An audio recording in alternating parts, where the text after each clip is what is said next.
আপনি কি নিজেই নিজের অসুস্থতাকে সারিয়ে তুলতে চান? তাহলে অবশ্যই রেইকি প্র্যাকটিস করতে হবে, রেইকি শিখতে হবে। রেইকি কি জানেন তো? রেইকি হলো এক জাপানি হিলিং পদ্ধতি, যেখানে ইউনিভার্সাল এনার্জি আমাদের শরীর, মন এবং আত্মার মধ্য দিয়ে প্রবাহিত হয়ে আমাদেরকে সুস্থ এবং সবল করে তোলে।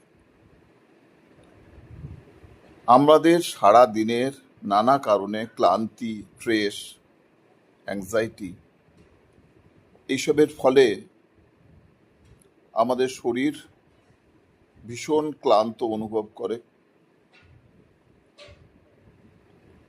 সেখানে এই রেইকি মাত্র কয়েক মিনিটের মধ্যে আপনার শরীর, মন এবং আত্মাকে পুনরুজ্জীবিত করতে সাহায্য করে। রেইকি সম্বন্ধে এরকম আরও ভিডিও পেতে আমাদের চ্যানেলটিকে অবশ্যই ফলো করতে থাকুন। ধন্যবাদ।